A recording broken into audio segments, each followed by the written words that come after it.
happy to join with you today in what will go down in history as the greatest demonstration for freedom in the history of our nation.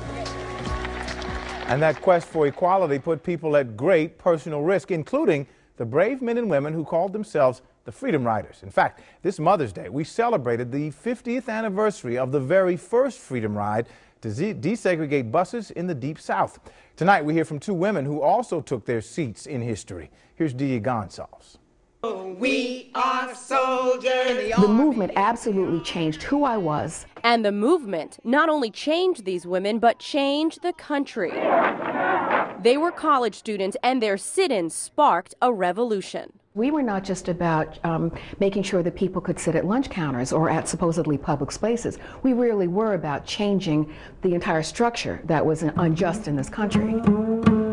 That was 1960, and that was SNCC, the Student Nonviolent Coordinating Committee. I think we were shocked to see that black students couldn't be served at lunch counters. Betty Robinson and Judy Richardson were among the hundreds who donned dungarees and went to work in the Deep South, risking their lives by sitting down and standing up for justice. You had to have fear because you had all these white terrorists, and those white terrorists could be FBI agents who were primarily Southern sheriffs. You don't go in your face to the white Southerners with what you're doing. You work very patiently. And as a white woman, Robinson worked wisely. The white onlookers were very, very pointed toward me, like I was really a race traitor. And then I got pushed down the steps in Greenwood once by a man who yelled names at me. There were limitations on your work, mostly because I was white, not because I was female.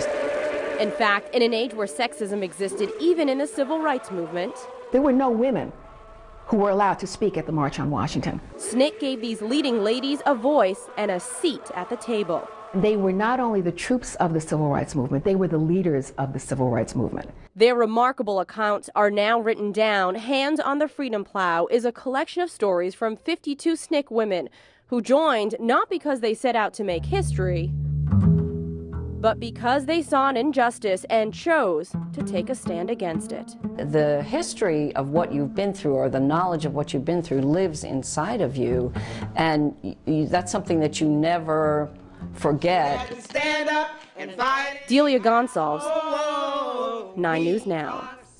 And we are learning more about the events planned for this summer's official opening of the MLK Memorial.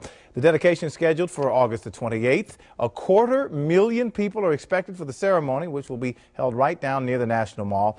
Free tickets will be given out by an online lottery, and you have until May 31st to register for those seats or a special standing area. We've got a link to the lottery website at our website, WSA9.com. Just look under DC News.